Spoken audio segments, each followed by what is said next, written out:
Welcome to Tamil kitchen. இன்றைக்கி நம்ம என்ன பார்க்க போனோம்னா சேலட்டுக்கு தேவையான பொருள் மாங்காய், கேரட், ஒரு பெரிய வெங்காயம், ஸ்வீட் கார்ன் எடுத்து வச்சுருக்கேன். எல்லாம் மேலே இருந்த தோலெல்லாம் சீவிட்டு க்ளீன் பண்ணி எடுத்து வச்சுருக்கேன். இப்போ இதெல்லாம் பொடி பொடியாக நம்ம கட் பண்ணிக்கலாம். இப்போ பெரிய வெங்காயத்தை குட்டி குட்டியாக கட் பண்ணி எடுத்துக்கலாம். இப்போ வெங்காயத்தை குட்டி குட்டியாக கட் பண்ணி ஒரு பவுலில் சேர்த்துக்கலாம்.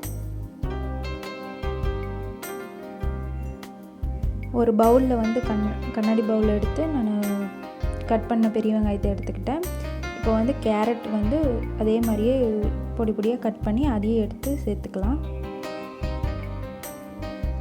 கேரட்டும் இப்போ பொடி பொடியாக கட் பண்ணியாச்சு. கேரட் சேர்த்துட்டு அடுத்தது மேங்கோ கட் பண்ணிக்கலாம். மேங்கோலாம் கட் பண்ணி எடுத்துக்கிட்டு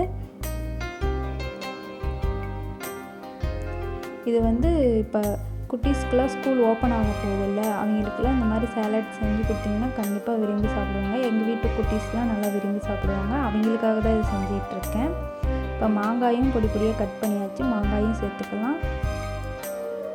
எல்லாமே முடிஞ்ச அளவுக்கு குட்டி குட்டியாக கட் பண்ணிக்கோங்க. அப்போ தான் இங்கே மென்று சாப்பிட்றதுக்கு நல்லாயிருக்கும். இப்போ வெள்ளரிக்காய் அதையும் கட் பண்ணி நம்ம சேர்த்துக்கலாம். பார்த்திங்கன்னா உங்களுக்கே தெரியும், நான் எவ்வளோ முடிஞ்ச அளவுக்கு பொடி பொடியாக கட் பண்ண முடியுமோ அவ்வளோ பொடி பொடியாக கட் பண்ணி எடுத்திருக்கேன். இப்போ ஸ்வீட் கார்னை அப்படியே கத்தி வச்சு பீல் பண்ணி எடுத்துக்கலாம். இப்போ பார்த்திங்கன்னா சுற்றி வர நல்லா கட் பண்ணி எடுத்துச்சு.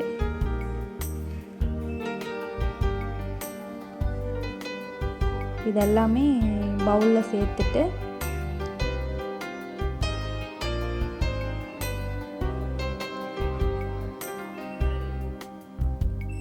அடுத்து தேவையான பொருள் பெப்பரும் கொஞ்சமாக சால்ட்டும் சேர்த்து,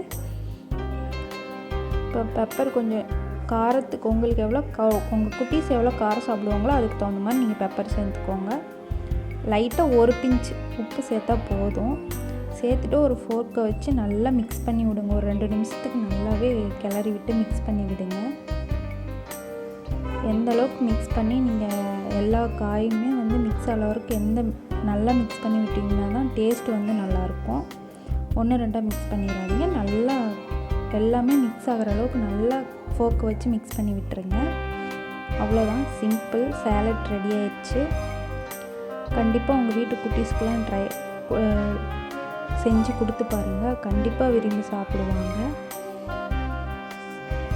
இந்த ரெசிபி செஞ்சு பார்த்துட்டு எப்படி இருந்துச்சுன்னு கண்டிப்பாக எனக்கு கமெண்ட் பண்ணுங்கள். தேங்க்யூ.